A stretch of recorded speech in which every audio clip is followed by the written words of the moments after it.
कहते हैं हर गांव की अपनी एक दहशत होती है। राजस्थान के मोरानीपुर गांव में ये दहशत एक प्राचीन पेड़ है। दिन में शांत, लेकिन रात होते ही उसकी शाखाओं से चीखें निकलती हैं। लोग कहते हैं उस पेड़ की जड़ों में कोई दरार है जो सीधे नरक तक जाती है, और जो भी उसके पास गया वो कभी लौटकर नहीं आया। गांव मोरानीपुर का काला रहस्य। राजस्थान और मध्य प्रदेश की सीमा छूता एक इलाका है, सूखा, हवा तेज और रात में रेतीली सहरन। उसी में बसा है मोरानीपुर। गांव छोटा है, लेकिन उसके आसपास फैला जंगल किसी गहरी नींद में डूबे जानवर जैसा लगता है। दिन के उजाले में शांत और रात में अनदेखी आंखों से झांकता हुआ। हर मिट्टी की दीवार पर चूने का टपका हुआ घेरा, हर दरवाजे पर काले धागे और नींबू मिर्च, मानो लोगों ने डर को रोजमर्रा के कामों में शामिल कर लिया हो। गांव के चौक में एक सूनी चबूतरी है जहां बूढ़े लोग शाम को बैठते हैं। वही बार बार एक ही किस्सा सुनाया जाता। तालाब के पार जो काला पेड़ है, न वो पेड़ नहीं, एक पेट है, भूखा पेट। लोग हंसी में टाल देते, मगर सूरज ढलते ही तालाब की तरफ कोई जाता नहीं। बच्चे खेलते खेलते दीवारों के भीतर वापस समा जाते। औरतें सरसों का तेल दिए में डालकर चौखट पर रख देती। रोशनी कम पर भरोसा ज्यादा। उस पेड़ की खासियत यह कि उसकी छाया कभी छोटी बड़ी नहीं होती। सूरज कहीं भी हो, पेड़ की छाया काली चादर की तरह लंबी खिंची रहती है।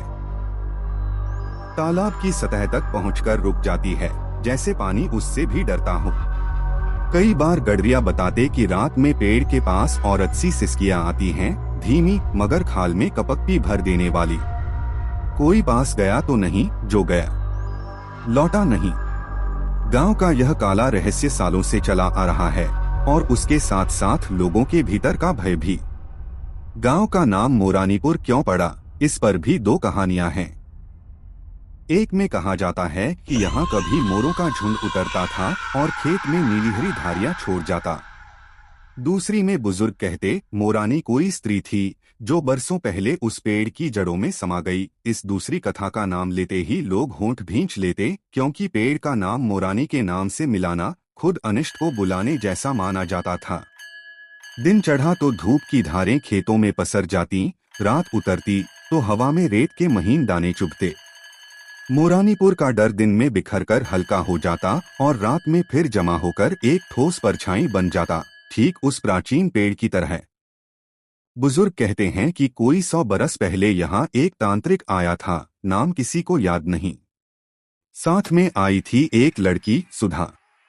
क्यों आई थी, किसके कहने पर आई, किसी को मालूम नहीं, पर वे दोनों गांव के बाहर तालाब किनारे ठहरे। तांत्रिक ने कच्चे पीले कपड़े में गांठें बांध रखी थीं और उसकी गर्दन में कई हड्डियों की मालाएं झूलती। लड़की सुंदर थी, पर उसकी आंखें, उनमें जिद्द थी। एक रात कहते हैं तांत्रिक ने किसी गुप्त साधना में सुधा का इस्तेमाल किया। ठीक क्या किया, किसे पता। बस इतना लोग याद रखते हैं कि उस रात अमावस्या थी और तालाब का पानी काला हो गया था। सुबह पेड़ पहली बार काला दिखा। उसकी छाल में जैसे रुई की जगह कोयला भर दिया गया हो। गांव वालों ने जाना कि कुछ गलत हुआ है।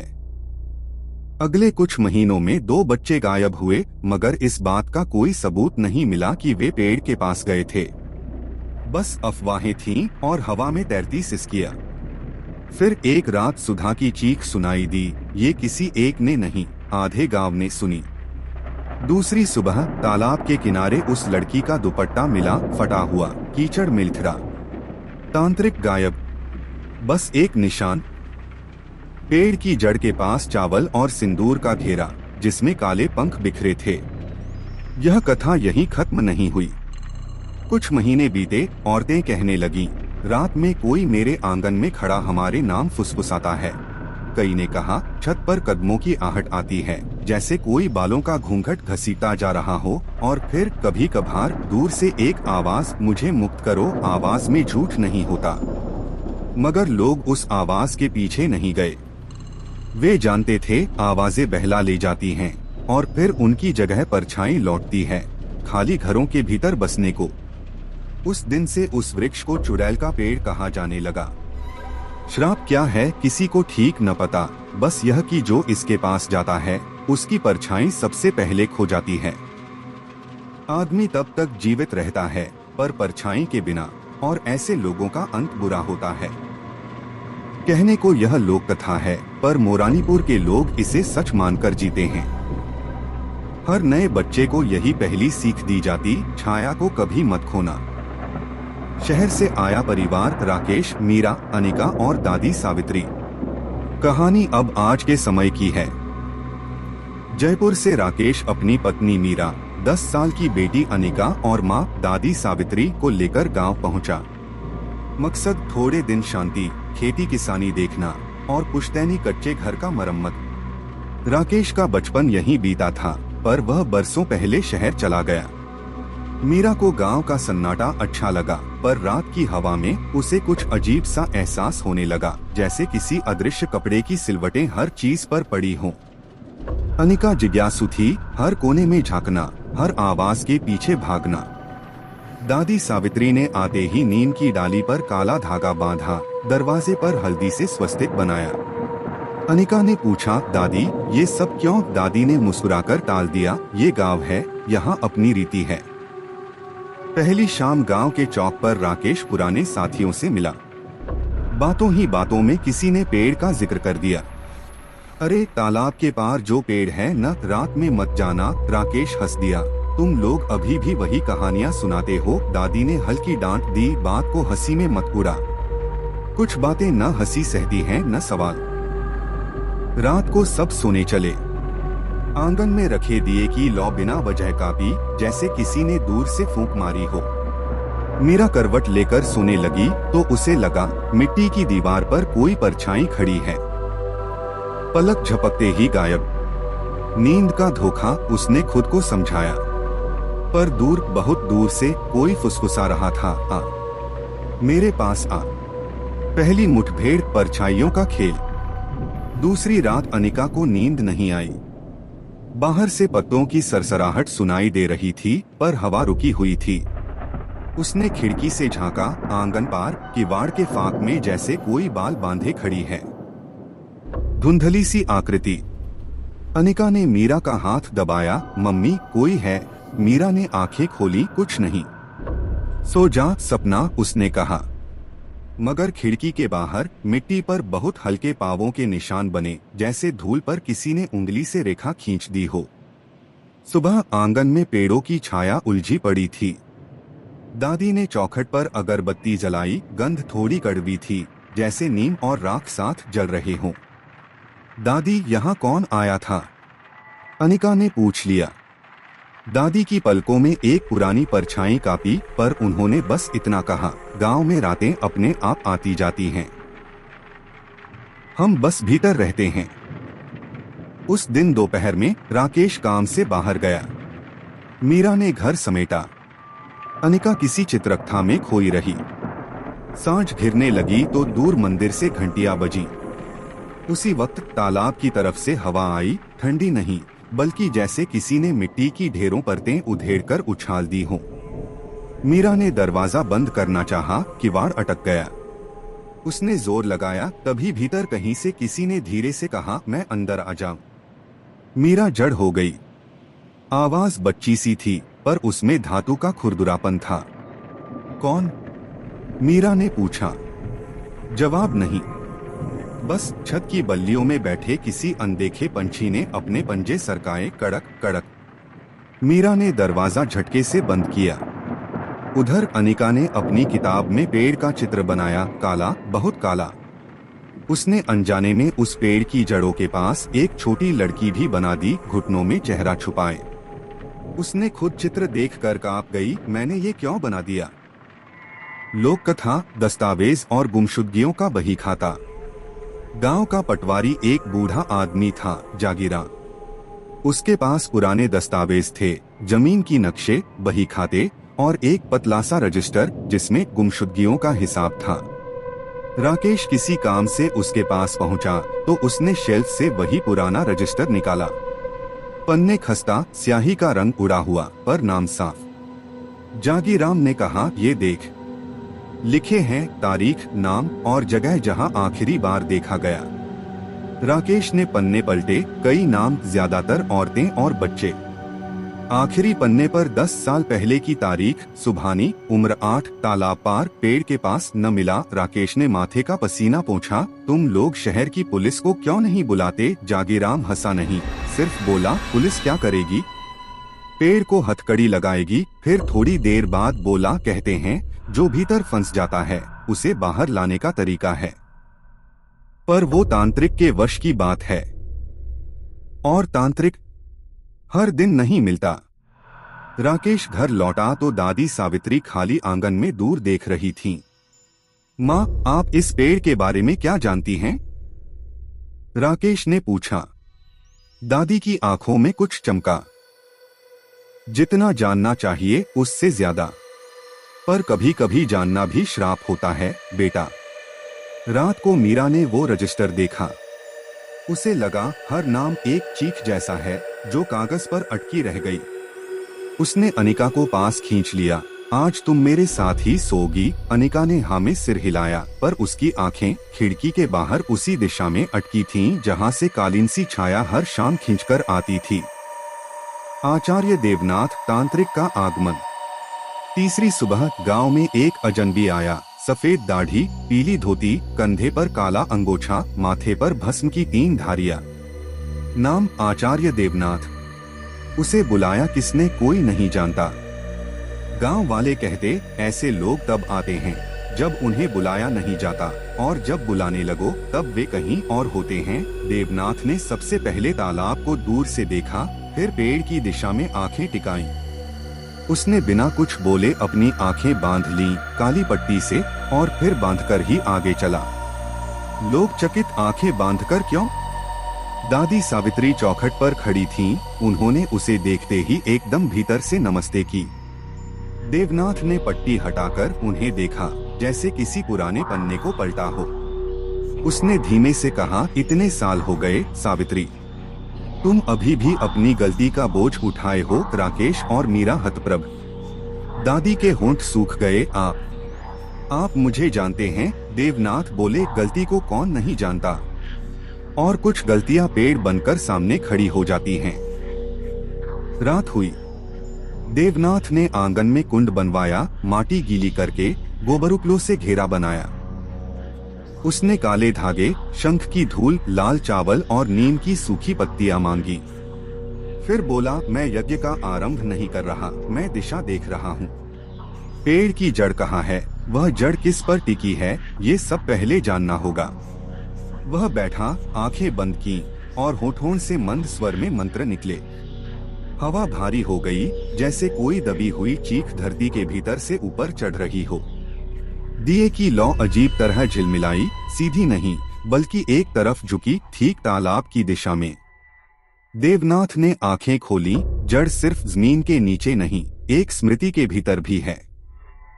जब तक स्मृति नहीं खुलेगी, जड़ नहीं कटेगी।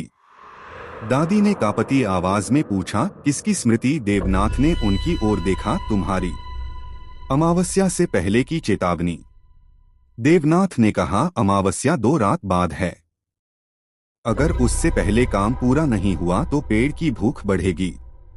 तब सिर्फ एक बच्ची नहीं, 3 आत्माएं जाएंगी। ये सुनते ही मीरा ने अनिका को गले से लगा लिया। हम कहीं नहीं जाएंगे, हम घर में बंद रहेंगे। देवनाथ ने सिर हिलाया। घर का दरवाजा बाहर से बंद होता है, पर पेड़ का रास्ता भीतर से खुलता है। भय से दरवाजा बंद करो तो भय खिड़की बन जाता है। गांव वाले इकट्ठा हुए, कुछ जिज्ञासु, कुछ संदेहशील। देवनाथ ने उनसे कहा, किसी ने इस पेड़ को बनाया नहीं है, पर किसी की गलती से यह बना। गलती स्वीकार होगी तभी पेड़ की जड़ सनेगी। राकेश ने दादी की ओर देखा, उन्हें पसीना आने लगा था। वे भीतर गईं और तुलसी के पास बैठ गईं। अखरोट सी उनकी आंखें और भीतर खिंच गईं। उस रात अनिका को फिर वही फुसफुसाहट सुनाई दी, तुम मेरा खेल हो, आ जाओ। वह मीरा की बाह पर सिर रखे रही, पर आंखें खुली थीं। खिड़की के बाहर रात के काले कपड़े में जैसे किसी ने हल्की सफेद सिलाई कर दी हो, एक रेखा जो धीरे धीरे खिसकती रही। दूर तालाब के पार पेड़ की आकृति और गहरी हो गई। यूं लगा जैसे उसकी शाखाएं किसी अदृश्य चीज को थामे हुए हैं और वो अदृश्य चीज हिलती डुलती घरों में झांकती चलती है। रात के समय पेड़ की भूख।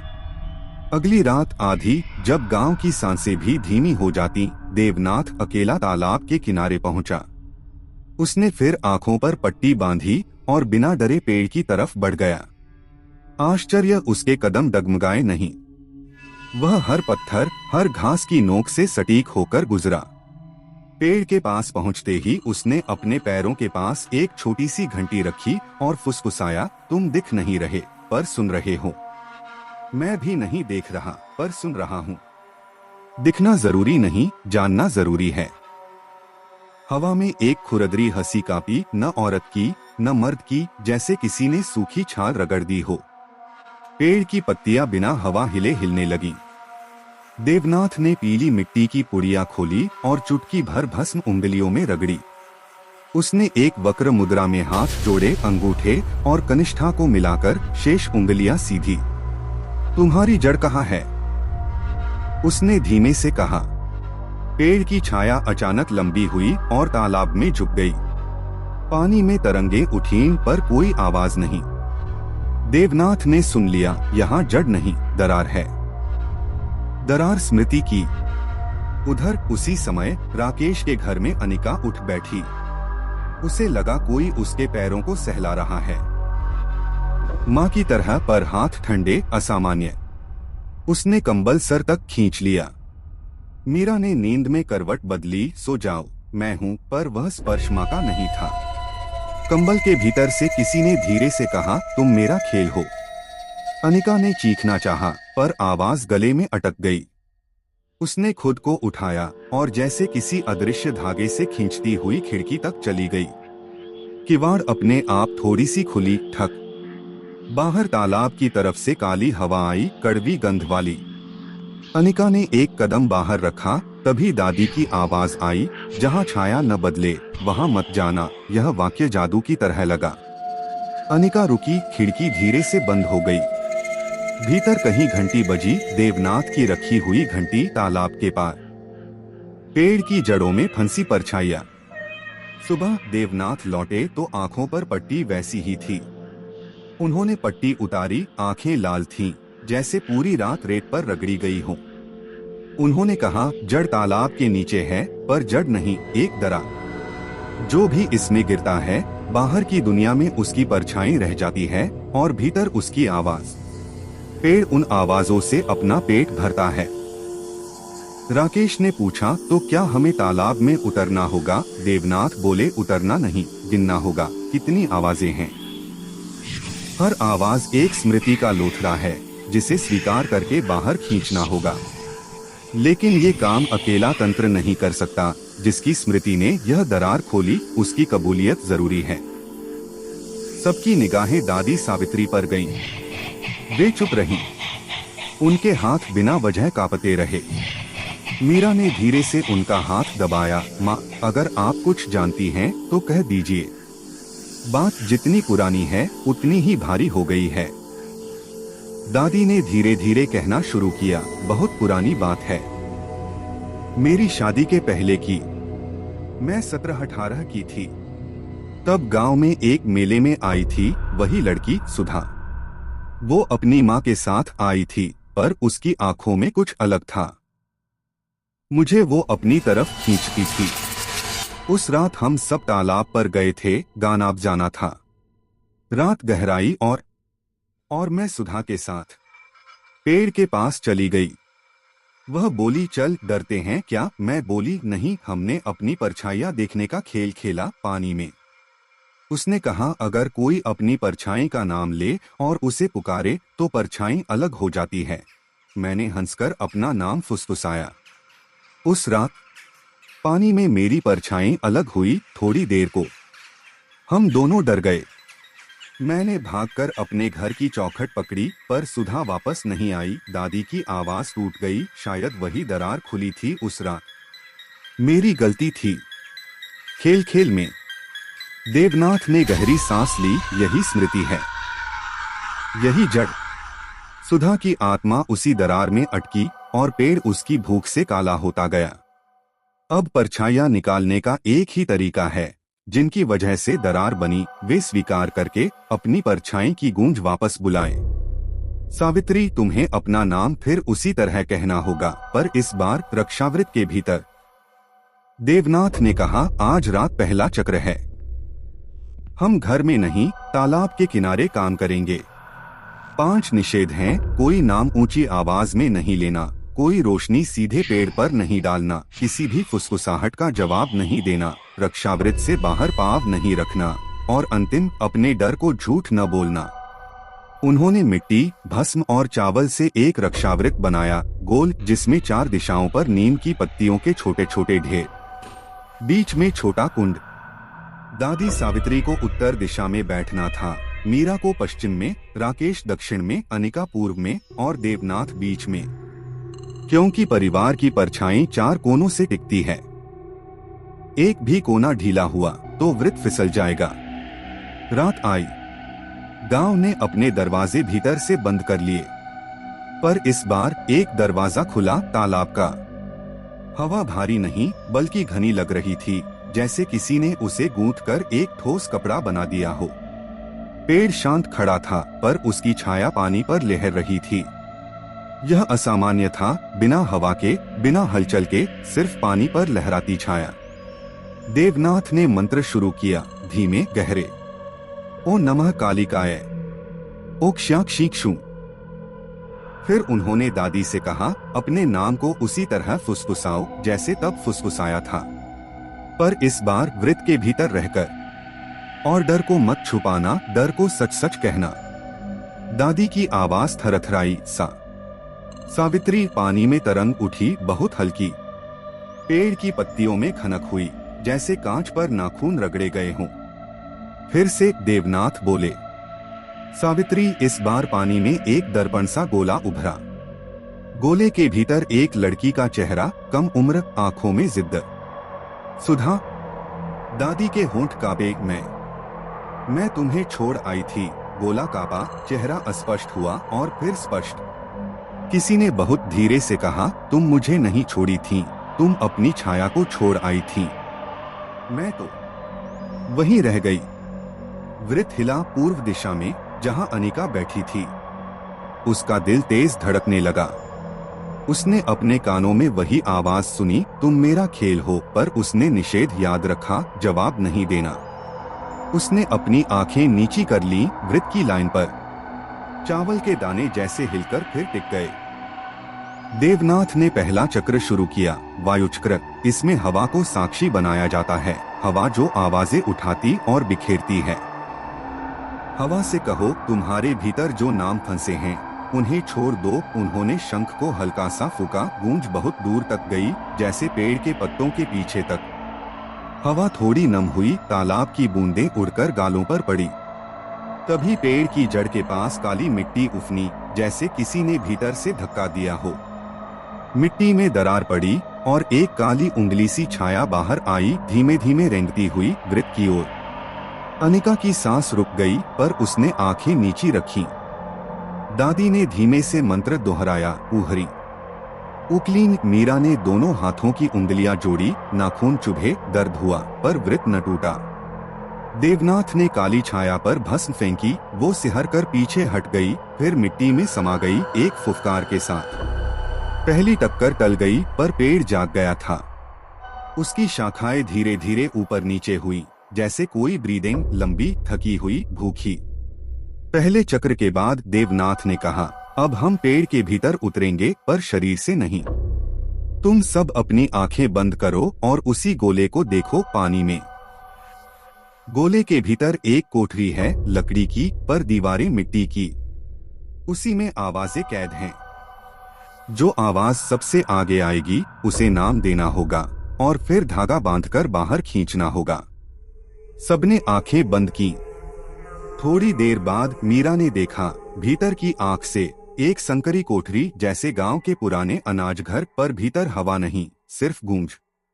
गूंज में किसी बच्चे की रुलाई, किसी औरत की फुसफुसाहट, मुझे बाहर ले चलो। मीरा का दिल फटने लगा। वो माँ थी, उसकी नसों में मातृत्व अटखेलिया नहीं बल्कि धार बनकर बहा। मैं नाम दूं?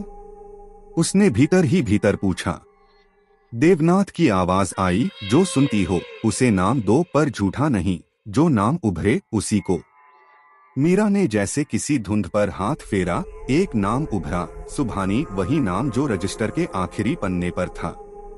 मीरा की पलकों से आंसू रिसे। वह बोली, सुभानी चलो। उसने अपने गले से दुपट्टे का पल्ला फाड़ा। यह बाहर का दुपट्टा नहीं, भीतर का धागा था, और उस धागे को उस गूंज पर टिका दिया। गूंज थमती सी लगी, जैसे किसी ने रोना बंद कर दिया हो। खींचो, देवनाथ ने कहा धीरे धीरे। मीरा ने खींचा, बिना हाथ हिलाए, सिर्फ श्वास से।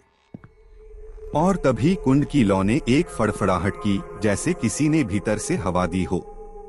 अनिका ने आंखें खोलीं। कुंड के ऊपर धुएं में एक पल के लिए एक छोटी सी परछाई उभरी, छोटी छोटी, पतला चेहरा, दरीदबी आंखें, और तुरंत धुएं के साथ ऊपर उठ गई। रात में खो गई। वृक्ष स्थिर रहा, पेड़ की शाखाएं स्थिर नहीं रहीं। एक लंबी खड़खड़ाहट, जैसे किसी ने सूखी लकड़ी पे चलना शुरू कर दिया हो। पहला नाम बाहर आया तो जैसे किसी ने ताले में चाबी घुमाई। अब ताले की दूसरी कल पकड़ी जानी थी, वो जो दादी की गलती से जुड़ी थी। देवनाथ ने कहा, सावित्री, भीतर वाली कोठरी में अब तुम्हारी ही परछाई है, वो जिसे तुमने रात में पानी को दे दिया था। उसे वापस बुलाओ, पर बताओ क्यों छोड़ आई थी। झूठ नहीं चलेगा। छाया झूठ नहीं मानती। दादी ने आंखें बंद की। उनके चेहरे पर सालों की झुर्रियां ऐसे खिंच गईं जैसे किसी ने पुराने नक्शे पर उंगली रख दी हो। मैं डर गई थी, उन्होंने कहा। मैं सुधा से ईर्ष्या भी करती थी, उसकी आंखों की जिद से। मैं चाहती थी कि मैं उससे ज्यादा बहादुर दिखूं, इसलिए मैंने अपना नाम पहले पुकारा। और जब पानी ने मेरी छाया पकड़ ली तो मैं भाग आई। मैंने सुधा को पीछे छोड़ दिया। वो चाहती थी कि हम साथ रहें, पर मैं। उनकी आवाज बैठ गई। मीरा ने उनका हाथ पकड़ा मजबूती से। राकेश ने पहली बार अपनी माँ को ऐसे देखा, कमजोर नहीं बल्कि सच के सामने खुली हुई। देवनाथ बोले, अब अपने भीतर बोलो, उसी कोठरी में। मैंने गलती की, मेरी छाया लौट आओ। दादी ने कहा, मैंने गलती की, मैंने डर और ईर्ष्या में अपनी छाया छोड़ दी।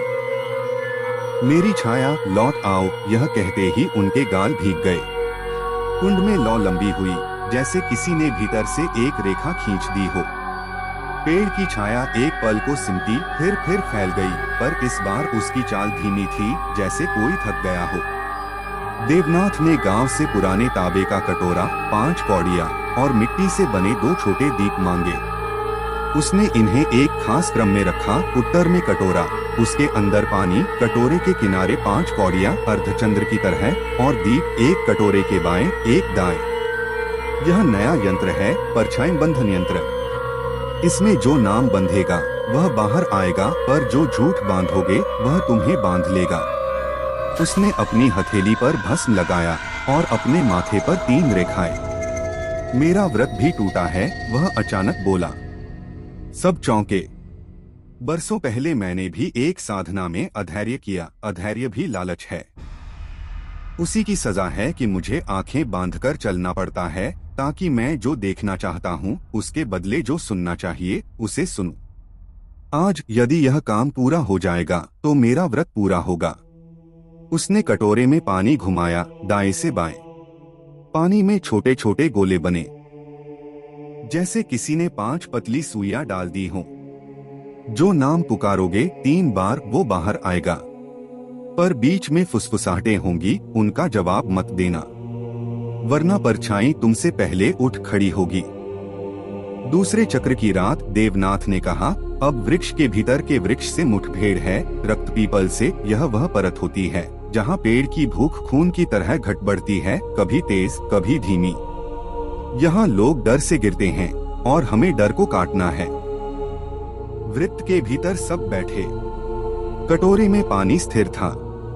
देवनाथ ने धीमे स्वर में हाहाकार सा मंत्र बोला, ओह क्ली क्रो नमः। पेड़ की पत्तियों ने एक साथ खड़खड़ाहट की, जैसे किसी ने दौड़ लगाई हो।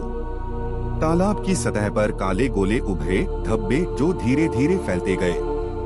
रक्त पीपल का दर्शन हमेशा किसी छाया सांप के साथ आता है, कहा जाता है। उसी पल मिट्टी में से पतली लंबी काली रेखा निकली, लहराती हुई कटोरे की तरफ। अनिका ने दांत भींचे पर उसका हाथ कांपा। मीरा ने उसका हाथ पकड़ लिया। देखो नहीं। देवनाथ ने भस्म उछाली, रेखा छितरकर कई छोटी रेखाओं में टूट गई, पर चाल जारी रही।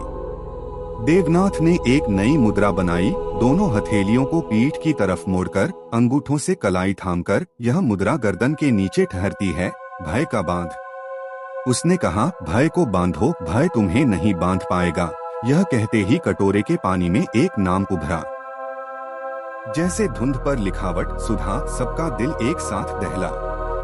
यह नाम पुकारना था, पर निषेध के साथ, फुसफुसाहटों के बावजूद। दादी ने पहली पुकार की, बहुत धीरे, सुधा पानी का पा। फुसफुसाहट, मैं नहीं, मैं कोई और हूँ, मुझे बोलो। दादी ने आंखें बंद रखीं। दूसरी पुकार, सुधा। फुसफुसाहट तेज, गलत नाम, गलत नाम, गलत। दादी ने तीसरी पुकार, सुधा। पानी में एक चेहरा उभरा, यही चेहरा जो पहले गोले में भी उभरा था, पर अब उसकी आंखों में आंसू थे। कटोरे का पानी किनारे से बह निकला और दीपक की लौ ने उसे चाट लिया। छोटा सा फुफकार। सुधा बाहर आई, एक गूंज के रूप में, और पेड़ की तरफ मुड़ी, मुझे जाने दो। पेड़ ने एक लंबी गहरी कराह की, जैसे किसी ने उसके भीतर से एक धरनी निकाल ली हो। उसकी शाखाएं नीचे झुक गईं और उसकी छाया थोड़ा सा सिकुड़ गई। रात के माथे पर से एक काला धब्बा धुल गया, पर सब खत्म नहीं हुआ था। अमावस्या की रात। सब कुछ इसी रात भारी होता है। देवनाथ ने कहा, आज पेड़ अपनी पूरी भूख के साथ आएगा। हमें अपना पूरा सच चाहिए होगा। वृत्त बड़ा बनाया गया, दोहरी रेखा, कुंड के चारों ओर लाल चावल का घेरा और नीम की सूखी पत्तियां। कटोरा बीच में नहीं, दक्षिण पूर्व में, क्योंकि वहीं से हवा पेड़ तक जाती थी। देवनाथ ने 3 मंत्रों को एक साथ जोड़ा। यह खतरनाक था, क्योंकि मंत्रों का संगम नदी के संगम जैसा नहीं, उसमें भंवर भी बनते हैं। पेड़ ने रात के मध्य में अपना हमला शुरू किया, पहले हवा से। हवा ने वृत्त का एक हिस्सा उड़ा दिया। चावल बिखर गए, पर राकेश ने अपने शरीर से उस हिस्से पर बैठकर उसे बांध लिया, घुटनों पर, हथेलियां धरती पर। मैं डरता हूँ, पर भागूंगा नहीं। उसकी यह स्वीकृति मंत्र से कम नहीं थी। फिर आवाजों का हमला। मीरा, मीरा। सैकड़ों फुसफुसाहटें हर कोण से। मीरा का दिल टूटने को हुआ, पर उसने सिर झुका लिया। मैं सुन रही हूँ, पर जवाब नहीं दूंगी, और उसने नहीं दिया। आवाजें चिल्ला उठी, जवाब दो, पर उसने नहीं दिया। कटोरे का पानी उबल उठा, पर उफनकर बाहर नहीं आया, जैसे कोई हाथ उसे नीचे से थामे हुए हो। तीसरा हमला। परछाई का। वृत्त के बीचों बीच, कुंड की लौ के ऊपर, एक काली परछाई उठी, छोटी, दुबली, अनिका की उम्र जितनी। वह आगे बढ़ी अनिका के सामने, और उसके चेहरे पर अपना चेहरा रख दिया। एक पल को अनिका ने सांस रोक ली। उसे लगा उसकी छाती में कोई पराई सांस भर गई, पर उसने अपनी उंगलियां आपस में कसकर पकड़ ली। दादी ने सिखाया था, अपने आप को थाम लो, कोई तुम्हें न थाम पाए। परछाई ने कोशिश की, नहीं हुआ। वह ऊपर उठी, कुंड के धुएं में समा गई, और वहां से बाहर रात में। ये 3 हमले थमने पर देवनाथ खड़े हुए, आंखें पट्टी से ढंकी, पर आवाज में स्थिरता। अब अंतिम, तुम्हारा गुस्सा, सुधा, तुम्हें छोड़ना होगा। पानी में सुधा का चेहरा शांत पर भीगा। उसने धीरे से कहा, मैं छोड़ती हूँ, पर शर्त, लोग अपने बच्चों को बताएंगे कि परछाई से खेल न करें, और अगर डर हो तो भागे नहीं। बोले, मैं डरता हूँ। देवनाथ ने कहा, यह शर्त वाजिब है। डर को नाम देना उसे तुम्हारा मालिक बनने से रोक देता है। उसने अंतिम मंत्र बोला, धीमा पर तीखा, ओ कालिकाय नमः। कुंड की लौ ऊंची हुई, पेड़ की शाखाएं झुक गईं, जैसे नमस्कार करती हों, और फिर एक तीखी चीख। जो सचमुच चीख कम, किसी वस्तु के टूटने की आवाज ज्यादा लगी। पेड़ की छाया बीच से फट गई 2 भागों में और वह दरार आसमान तक चली गई, काली रेखा जो धीरे धीरे राख में बदलती गई। चीख थमी तो एक खामोशी आई जो डरावनी नहीं थी, थकी हुई थी। कटोरे के पानी की सतह पर छोटे छोटे गोलों में चेहरों की झलकियां उभरी। बच्चे, औरतें, कोई हंसता नहीं पर कोई रोता भी नहीं, जैसे किसी ने वर्षों बाद उन्हें नाम लेकर पुकारा हो। एक एक करके वे गोल धुएं में समाते गए, ऊपर, बहुत ऊपर, जहां रात का रंग कम स्याह अधिक नीला हो जाता है। दादी सावित्री ने अपनी आंखें खोली, आंसू थे पर सुकून भी। मेरी छाया, उन्होंने फुसफुसाया। देवनाथ ने कहा, वापस आ गई है। परछाई लौट भी आए तो उसके आने की आहट सुननी होती है, तुमने सुन ली। राकेश का शरीर दर्द से भरा था पर चेहरे पर एक भारी मुस्कुराहट, जैसे किसी ने उसके भीतर से कांटा निकाला हो। मीरा ने अनिका को गले लगाया। अनिका ने पहली बार खुद मुस्कुराकर कहा, मैं डरती थी मम्मी, पर मैंने डर को झूठ नहीं बोला। मीरा ने उसके माथे पर हाथ रखा, बस यही सीख। सुबह जब हुई तो तालाब के पार का दृश्य बदला हुआ था। पेड़ खड़ा था पर काला नहीं, जैसे किसी ने उसका कोयला धो दिया हो। उसकी कुछ शाखाएं टूटी पड़ी थीं, जड़ें मिट्टी में खुली हुई और वहीं जहां कल रात छाया फटी थी, राख का ढेर। राख में नीम की सूखी पत्तियां अटकी थीं, जो कुंड से उड़कर वहां गई होंगी। हवा चली, राख हल्की हल्की उड़कर तालाब की सतह पर गिरती गई और पानी ने उसे अपने भीतर समा लिया, बिना आवाज के। गांव वाले धीरे धीरे तालाब की ओर आए, सावधानी से। पुराने पुरुष, औरतें, बच्चे, सब। किसी ने आवाज नहीं लगाई, बस दूर खड़े होकर हाथ जोड़े। कोई कोई धीरे से रो पड़ा, उन नामों के लिए जो रजिस्टर में थे, जो अब कागज पर नहीं, कहीं और थे। देवनाथ ने पेड़ के पास जाकर हाथ जोड़ा, तुम पेड़ नहीं, हमारी गलती के तने थे। अब तुम मिट्टी हो और हम भी कभी मिट्टी ही होंगे। उस दिन से मोरानीपुर में एक छोटी सी रीति शुरू हुई। हर अमावस्या घरों में एक दिया चौखट पर दिया पेड़ की तरफ नहीं, घर के भीतर की ओर रखा जाता, याद दिलाने के लिए कि पेड़ का रास्ता भीतर से खुलता है। बच्चे खेल में अपने नाम नहीं फुसफुसाते। वे जब डरते हैं तो जोर से कहते, मैं डर रही रहा हूँ। और यह वाक्य गांव की दीवारों पर लिख दिया गया, हल्दी से, छोटी छोटी पंक्तियाँ, डर को नाम दो, झूठ मत बोलो। जागीराम ने रजिस्टर का आखिरी पन्ना खोला, नीचे लिखा, मुक्त। किसी ने तारीख नहीं लिखी, क्योंकि कुछ काम तारीख से नहीं, आहट से याद रखे जाते हैं। राकेश का परिवार वापस शहर लौटा, पर उन्होंने दरवाजे की चौखट पर गांव वाली आदत कायम रखी, काले धागे की जगह एक छोटी घंटी, जो हवा से नहीं, भीतर की खामोशी से बजती। मीरा ने अनिका से कहा, जब भी डर लगे मुझसे छुपाना नहीं, बोल देना। अनिका ने सिर हिलाया, मैं बोल दूंगी। दादी सावित्री के भीतर का बोझ हल्का हुआ, पर वे भूलने नहीं लगी।